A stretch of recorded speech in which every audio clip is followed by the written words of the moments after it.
Guys, कैसे हो सभी। आज अपन पढ़ेंगे मानव कल्याण में सूक्ष्म जीव। ठीक है, विद PYQ। इसमें मैं कवर कराऊंगा मतलब कौन सी लाइन से किस ईयर में PYQ आया है। ठीक है,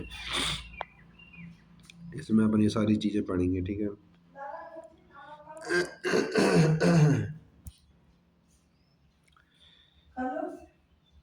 गीजर के भीतर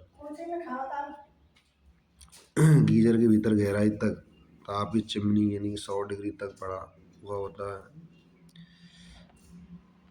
गहराई बर्फ की परतों में कई मीटर नीचे उच्च अम्लीय पर्यावरण जैसे स्थानों पर भी पाए जाते हैं। जो सूक्ष्म जीव रहे ना वो 100 डिग्री सेल्सियस में पाए जाएंगे, गहराई में पाए जाएंगे, बर्फ में पाए जाएंगे, उच्च अम्लीय कंडीशन में पाए जाएंगे। ठीक है, और जीवाणु अधिकांश कवक के समान सूक्ष्म जीवों को पोषक मीडिया पर उगाया जा सकता है। ठीक है, ताकि वृद्धि कर रहे कॉलोनी का रूप ले। इन्हें नग्न क्षेत्र से देखा जा सकता है। ठीक है, अब जैसे इसमें डायग्राम दे रखे हैं जीवाणु और बैक्टीरिया का। उसमें ये फर्स्ट वाला जो दंडाकार है, ये दंड के आकार का, देखो इस तरीके से शेप है इसकी। ठीक है, इस तरीके से। और फिर उसके बाद में गोलाकार, ये दंडाकार है, गोलाकार है, ये छनाकार है। ठीक है, दंडाकार हो गया यानी आवर्धित 1500x, गोलाकार आवर्धित यानी 1500x, कसाविका प्रदर्शित करते हैं यानी 50,000x। कसाविका बजा तो। ठीक है, कसाविका निकल रही है साइड में जो है, और ये गोलाकार है, दिख ही रहे हैं यार, गोल गोल है। और जैसे जिस तरीके देख रहे हो उसी उसी आधार पर नाम है। ठीक है, अब है साहब विषाणु। विषाणु में फर्स्ट है जीवाणु भोजी। ये दे रखा।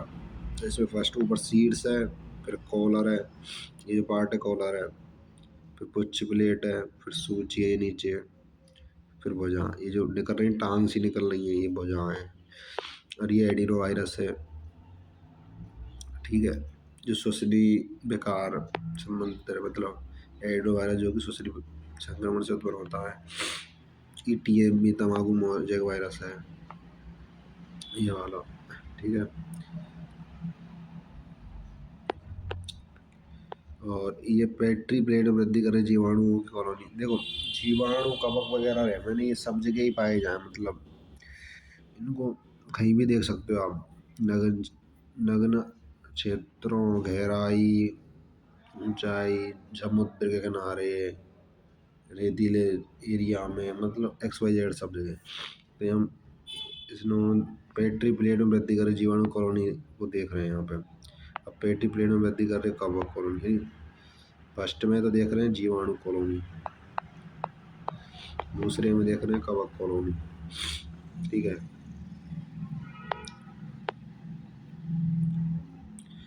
अब पढ़ेंगे घरेलू उत्पादों में सूक्ष्म जीव।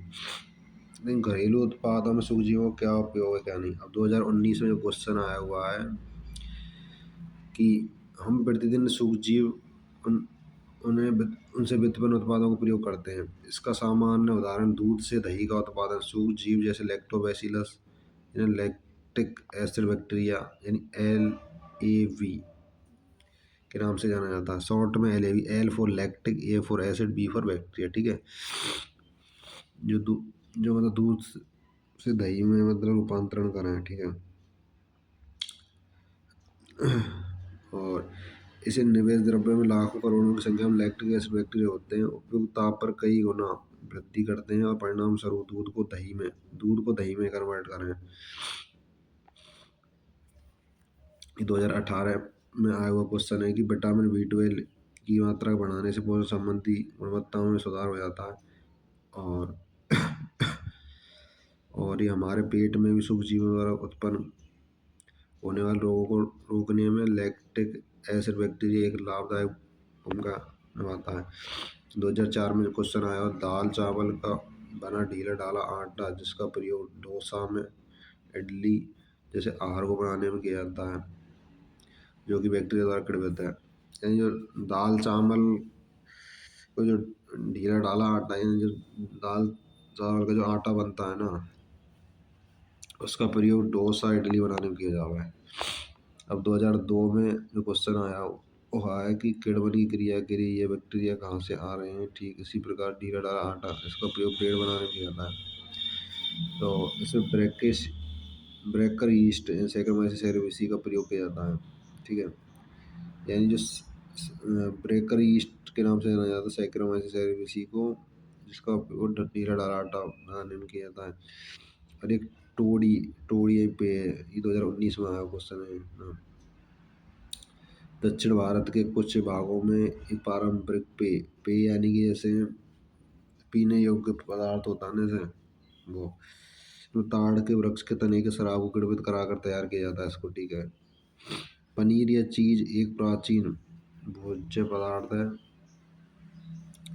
विभिन्न किस्मों के पनीर अपनी गठन संरचना, सुगंध, स्वाद और लक्षणों से पहचाने जाते हैं। स्विस चीज में पाए जाने वाले बड़े बड़े छिद्र प्रोपिनोबैक्टीरियम सार्मा इम्पोर्टेंट है, जो कि 2015 का क्वेश्चन है। ठीक है, नामक बैक्टीरियम द्वारा बड़ी मात्रा में उत्पन्न CO2 के कारण होते हैं। रॉकीफोर्ड चीज एक विशेष प्रकार के कवक की वृद्धि से परिपक्व होते हैं, जिसमें विशेष सुगंध होती है।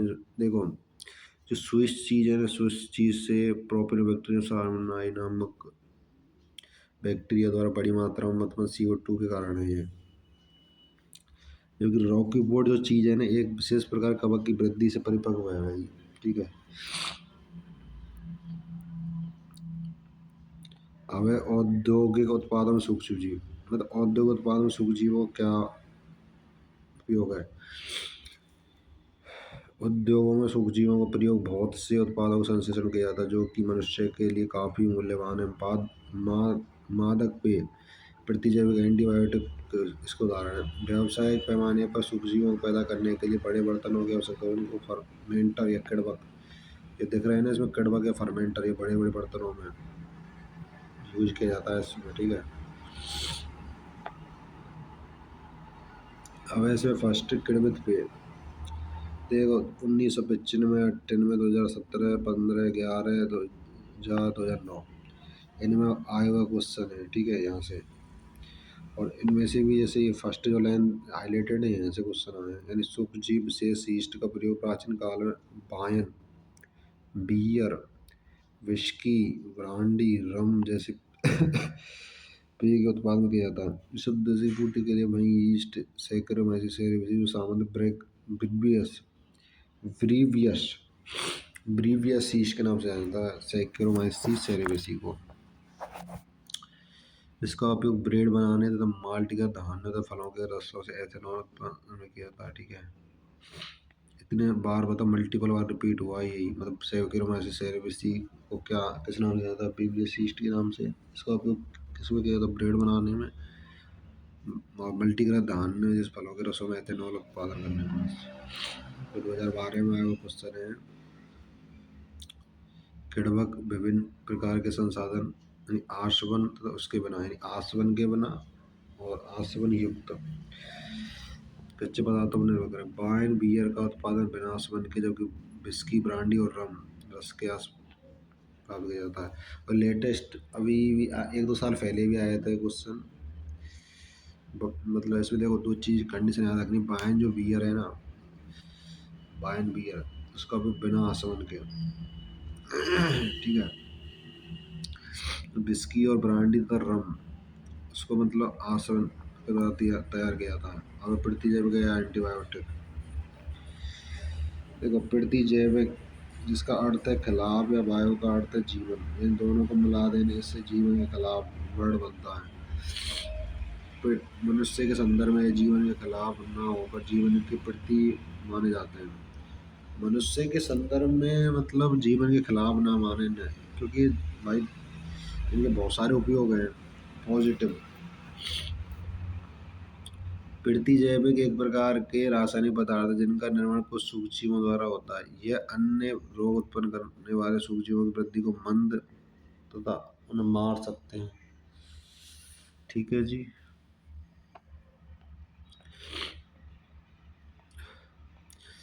अलेक्जेंडर फ्लेमिंग व स्ट्रेप्टो स्टेफिलोकोकस बैक्टीरिया पर कार्य कर रहे थे। उन्होंने एक बार दिखाई दिया कि जिन प्लेटों पर कार्य कर रहे थे, एक बिना धुली प्लेट पर मोल्ड उत्पन्न हो गए, जिस कारण स्टेफिलोकोकस वृद्धि ना कर सका। ठीक है। उन्होंने पाया कि मोल्ड द्वारा उत्पन्न एक रसायन पेनिसिलियम द्वारा होता है। पेनिसिलियम पेनिसिलियम नोटेटम मोल्ड से उत्पन्न होता है। पेनिसिलियम किससे उत्पन्न होता है? पेनिसिलियम नोटेटम, इम्पोर्टेंट है, इस कारण इसका नाम पेनिसिलिन रखा। अन्नस्टेन हार्बर फ्लोरे ने शक्तिशाली एवं प्रभावशाली एंटीबायोटिक के रूप में पुष्टि की। इस एंटीबायोटिक का प्रयोग दूसरे विश्व युद्ध में घायल अमेरिकन सिपाहियों के उपचार में व्यापक रूप से किया है। ठीक है। फ्लेमिंग चेन फ्लोरे को इस खोज के लिए 1945 में नोबेल पुरस्कार से सम्मानित किया गया। पेनिसिलियम के बाद अन्य सूक्ष्मजीवों से अन्य बैक्टीरिया को परिशुद्ध किया गया। प्रतिजैविक के नाम से तथा उनके स्रोतों के बारे में बता सकते हैं। प्लेग, काली खांसी, डिप्थीरिया, लेप्रोसी, कुष्ठ रोग, भयानक रोग जिनसे संसार में लाखों लोग मरते हैं। ठीक है। के उपचार के लिए एंटीबायोटिक ने हमारी क्षमता में वृद्धि की है, एक शक्ति के रूप में आए। आज हम एंटीबायोटिक्स से रहित संसार की कल्पना नहीं कर सकते हैं। अब है रसायन, एंजाइम, अन्य जैव सक्रिय अणु। 1995 16 2013 11 1998 क्वेश्चन आए हुए यहाँ से। अब जैसे कुछ विशेष प्रकार के रसायन जैसे कार्बनिक अम्ल, एल्कोहल, एंजाइम व्यावसायिक तथा औद्योगिक उत्पादन में सूक्ष्मजीवों को बड़े पैमाने पर उपयोग किया जाता है। जैसे अम्लीय उत्पादक के उदाहरण इम्पोर्टेंट, बहुत ज़्यादा नीट में भी आए हुए हैं आपके सामने। इसके अलावा देखो 2021, 20, 19, 2009 में। ठीक है। मात्र इन देखो 4 लाइनों में इतने बार क्वेश्चन आ चुका है, और एक इस लाइन से इतनी बार क्वेश्चन आ चुका है, बताओ। हम जब ये तो करेंगे एनसीईआरटी की लाइन, एवरी लाइन इम्पोर्टेंट है, पहली बात। और ज़्यादातर ये कोशिश करो कि चैप्टर पढ़ते हो तो हाईलाइट करके पढ़ो। ठीक है। जाते मतलब दोबारा रिवीजन करने में दिक्कत ना आवे। अब इस अम्लीय उत्पादों के उदाहरण सिट्रिक अम्ल का एस्परजिलस नाइगर यानी एक कवक है। एसिटिक अम्ल एसिटोबैक्टर एसिटाइन जीवाणु। ब्यूटारिक अम्ल क्लोस्ट्रीडियम ब्यूटाइलिकम एक जीवाणु है। लैक्टिक अम्ल एक लैक्टोबैसिलस है। एथेनॉल के बड़े पैमाने पर उत्पादन के लिए ईस्ट सैकरोमाइसिस सेरेविसी का प्रयोग किया जाता है। लाइपेज का प्रयोग अपमार्जक संरूपण, धुलाई में, कपड़ों तेल के धब्बों को हटाने में। ठीक है। और पैक्टिनिया तथा प्रोटीएज के प्रयोग के कारण बोतल वाले रस अधिक स्वच्छ एवं साफ होते हैं। ठीक है। पैक्टिनेज और प्रोटीनेज तो प्रयोग करेंगे ना, तो जैसे अपन बाहर जैसे जूस वगैरह लावे, तो उनमें मतलब उसको स्वच्छ करने के लिए इसका उपयोग किया था, पैक्टिनेज और प्रोटीनेज को, जो जूस वगैरह आम है ना उनको। स्ट्रेप्टोकोकस जीवाणु बैक्टीरियम द्वारा उत्पन्न होते हैं।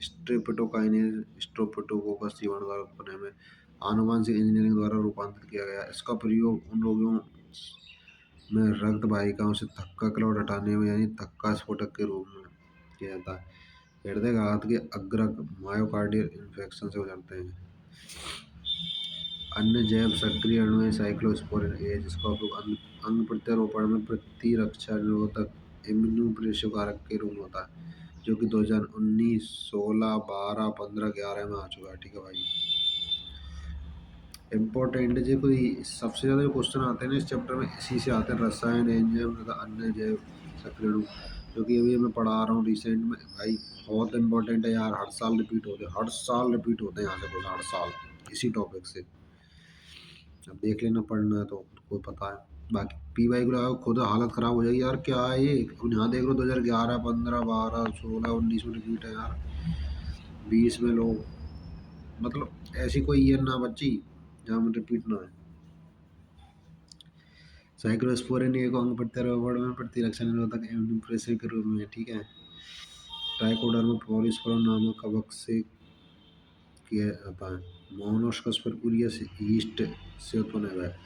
मोनोस्कस जो परप्यूरियस है ना, वो यीस्ट से उत्पन्न स्टेटिन का व्यापारिक स्तर पर प्रयोग कोलेस्ट्रॉल को कम करने को किया जाता है।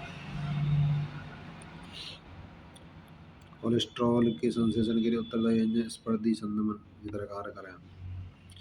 अब इसमें देखो बाह्य मल उपचार में सूक्ष्मजीव, मतलब बाह्य मल उपचार में सूक्ष्मजीवों का क्या रोल है। यानी बाह्य मल समझ रहे हो, बहते हुए जल, जैसे इसमें चित्र में देखो बाह्य मल उपचार संयंत्र है।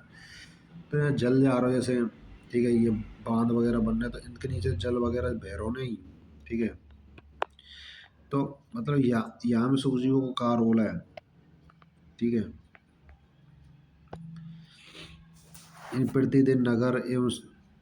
प्रतिदिन नगर शहरों से व्यर्थ जल की एक बहुत बड़ी मात्रा जनरित होती है। इस व्यर्थ जल की प्रमुख घटक मनुष्य का मलमूत्र है। नगर के इस व्यर्थ जल को बाह्य मल भी कहते हैं, सीवेज। मतलब जो नगर में जो व्यर्थ जल बहता है ना, उसको सीवेज बोला जाता है। ठीक है जी, समझ में आ गया। इसमें कार्बनिक पदार्थों की बड़ी मात्रा सूक्ष्मजीव पाए जाते हैं। अधिकांश रोगजनकी हैं आपको, अच्छा छोड़ो एक। तो दो प्रकार के रहे हैं, ठीक है। एक प्राथमिक उपचार, मतलब जो बहते हुए जल का उपचार किस तरीके, मतलब ये बहते हुए जल में सूक्ष्म जीवन को मतलब उपचार वगैरह की कंडीशन दो तरीके से। तो मतलब ऐसे रहे कि भाई फिल्टर भी तो करना पड़ेगा ना पानी, जैसे गंदा पानी आएगा तो फिल्टर किस तरीके से किया जा सकता है। तो प्राथमिक और द्वितीय दो तरह के उपचार हैं, तो इसमें अपन डिस्कस करेंगे। मूलभूत रूप से उपचार के इस पद में बाह्य मल से बड़े छोटे कणों का निस्यंदन, फिल्ट्रेशन। तो भाई वो ये गंदा पानी है, तब हम बड़े छोटे कण रहेंगे तो उनका जो फिल्ट्रेशन तथा अपसादन यानी सेडिमेंटेशन द्वारा भौतिक रूप से अलग किया जाता है। मतलब जो बड़े छोटे कण हैं, ठीक है, उनको एक तो अपसादन द्वारा और एक निस्यंदन और अपसादन द्वारा पृथक किए जाने, इन्हें विभिन्न विभिन्न चरणों में अलग किया जाता है। आरंभ में तैरते हुए कूड़े करकट को अनुक्रमिक निस्यंदन द्वारा हटाया जाता है। तो फर्स्ट में जो तैरता रहे ना कचरा, उसको अनुक्रमिक निस्यंदन द्वारा हटाया जाता है। इसके बाद शीत बालुकाश्म ग्रिट मृदा तो छोटे गुट्टी का पेवल को अपसादन द्वारा निष्कासित किया जाता है। सभी ठोस जो प्राथमिक आपांक के नीचे बैठे कण हैं, सभी जो ठोस है ना, जो प्राथमिक आपांक के नीचे बैठे हुए कण हैं, पेपलाबी सुपरनेटेंट बहिस्राव इन्फ्लुएंट का निर्माण करता है।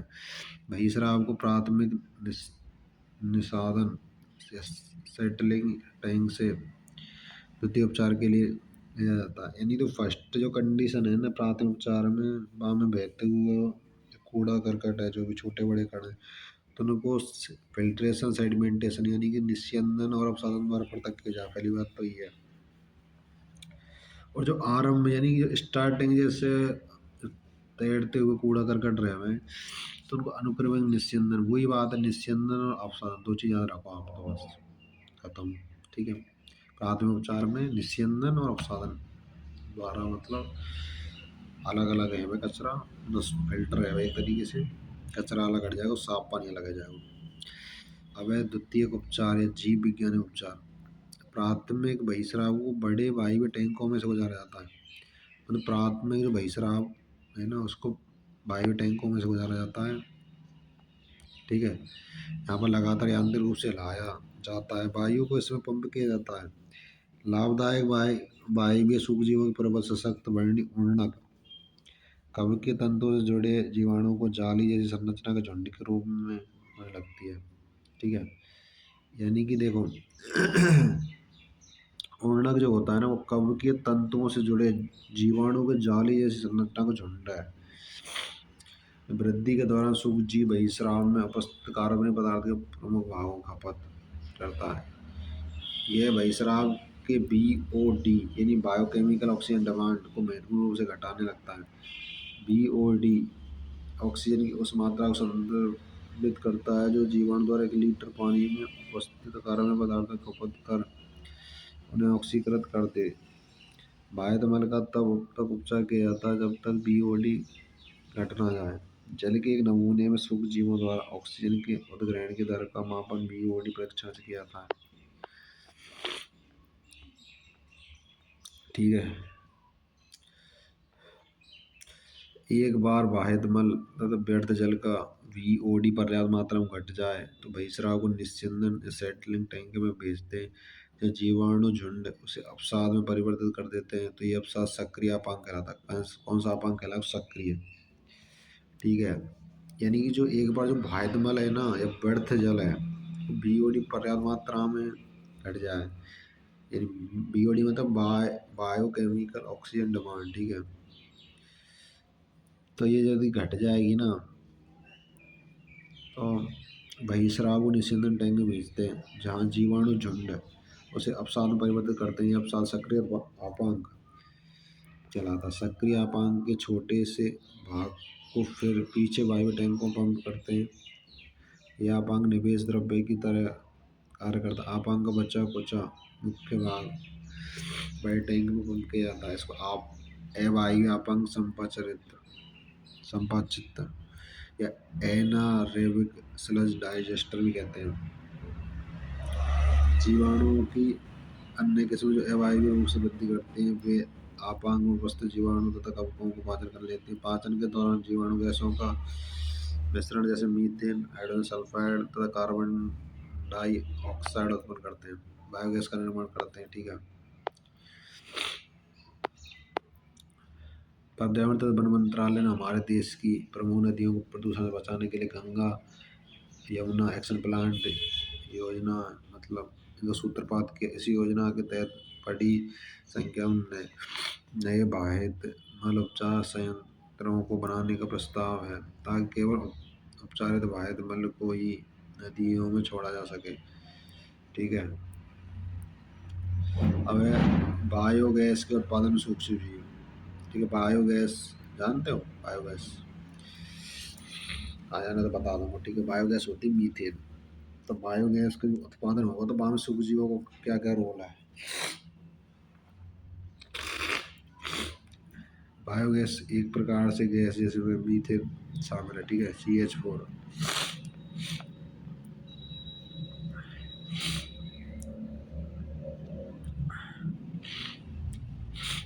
यानी इसमें जो गीले आटे का किण्वन, पनीर यानी कि चीज निर्माण, पेयों का उत्पादन में CO2 गैस ही मुख्य रूप से उत्पन्न होती है। यद्यपि कुछ बैक्टीरिया जो कि सेल्यूलोज ही पदार्थ हैं, सेल्यूलोज इसमें प्रेजेंट है, पदार्थों पर अवायवीय रूप से उगते हैं। वह CO2 H2 के साथ बड़ी मात्रा में मीथेन भी उत्पन्न करते हैं। सामूहिक रूप से इन जीवाणुओं को मीथेनोजन यानी सामान्य जीवाणु मीथेनोबैक्टीरियम भी कहते हैं। ये बैक्टीरिया सामान्यतः अवायवीय गाढ़े कीचड़ में पाया जाता है जिनका निर्माण वाहिद मल उपचार में किया जाता है।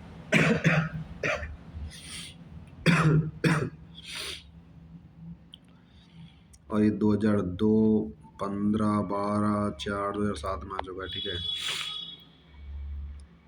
जीवाणु पशु के रूमेन यानी प्रथम आमाशय में पाए जाते हैं। रूमेन में सेल्यूलोज पदार्थ की एक बड़ी मात्रा उपलब्ध रहती है। रूमेन में यह जीवाणु सेल्यूलोज को तोड़ने में सहायक है। पशुओं के पोषण में महत्वपूर्ण भूमिका निभाव है। ठीक है। जीवाणु प्रचुर संख्या में पाए जाते हैं। गोबर में पादपों के सेल्यूलोज व्युत्पन्न प्रचुर मात्रा में होते हैं। इनका उपयोग बायोगैस को पैदा करने में किया जाता है जिसको गोबर गैस कहते हैं। 2012, 11, 2, 1970 में आ चुका है क्वेश्चन।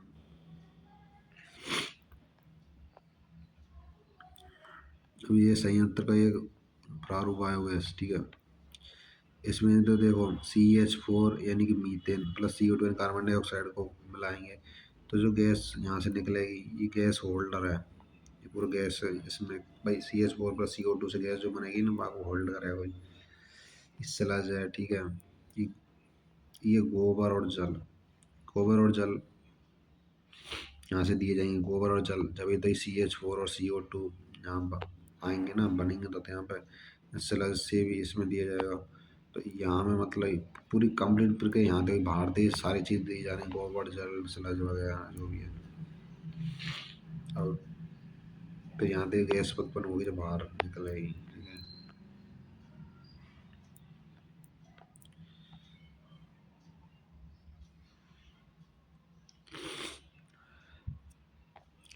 अब जैव नियंत्रण कारकों के रूप में सूक्ष्म जीव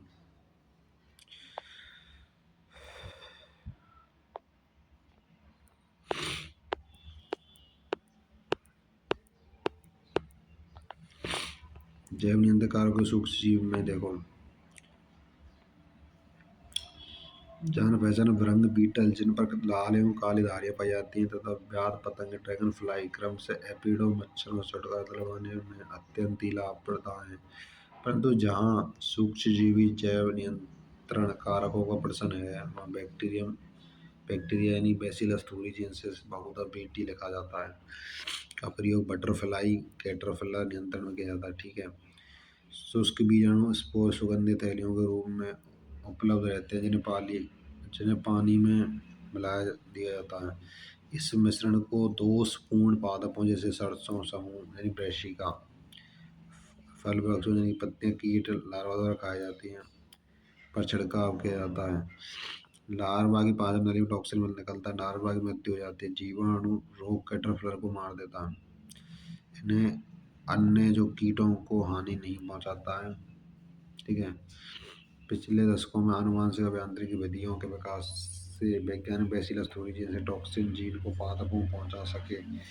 ऐसे पादप पीड़कों द्वारा किए गए आक्रमण के प्रति प्रतिरोधी होते। बीटी कॉटन इसका एक उदाहरण है। अब है जैव विज्ञान नियंत्रण के तहत ट्राइकोडर्मा का उपयोग पादप रोगों के उपचार में इम्पोर्टेंट है। और 2019 12 10 9 में आ चुका क्वेश्चन है कि जैव विज्ञान नियंत्रण के रूप में किसका उपयोग किया जाता है। ट्राइकोडर्मा का उपयोग पादप रोग उपचार में जैव नियंत्रण के अंतर्गत। ट्राइकोडर्मा प्रजाति मुक्त जीवित कारक है। पहली बात तो मुक्त है ही और जीवित कारक कवक है। मूल परिस्थिति तंत्र में सामान्य रूप से पाया जाता है। पादप रोग जनकों में प्रभावशील जैव नियंत्रण कारक है। अब 2019 और 2009 में आया क्वेश्चन यहाँ थे। बैकिलोवायरस ऐसे रोगजनक है जो कीट और संधिपादों पर हमला करते हैं। अधिकांश बैकिलोवायरस जो जैव वैज्ञानिक नियंत्रण कारकों की तरह से किए जाते हैं। न्यूक्लियो पॉलीहिड्रोसिस वायरस जीन्स के अंतर्गत आते हैं। ये विषाणु प्रजाति विशेष सक्रिय स्पेक्ट्रम कीटनाशी उपचारों के लिए अति उत्तम माने जाते हैं और इनका पादप स्तनधारी पक्षी मछलियाँ लक्षवीर कीटों पर किसी प्रकार का हानिकारक प्रभाव नहीं पड़ता है। ये विशेषकर तभी वांछनीय जब लाभप्रदायक कीटों का संरक्षण किया जाए ताकि समाकृत पीड़क प्रबंधन कार्यक्रम जो कि 2019 में क्वेश्चन है की सहायता से हो सके जब संपूर्ण पारिस्थितिक सुरक्षित का उपचार होता है। अब जैव उर्वरक के रूप में सूक्ष्मजीव जैव उर्वरक के रूप में हम सूक्ष्मजीव को कैसे उपयोग करेंगे।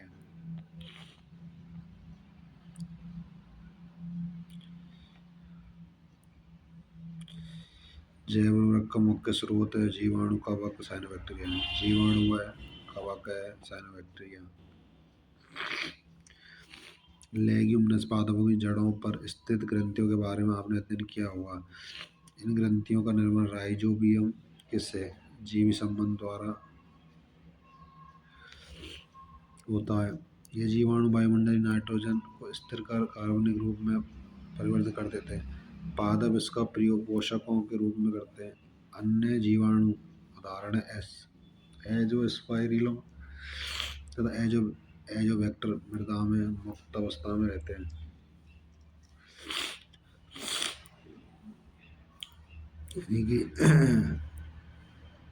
एजोस्पाइरिलम और एजोबैक्टर है ना और मृदा में मुक्त रूप में पाए जाए। यह भी वायुमंडलीय नाइट्रोजन को स्थिर कर सकते हैं। इस प्रकार मृदा में नाइट्रोजन अवयव बढ़ जाते हैं। कवक पादपों के साथ सहजीवी संबंध माइकोराजा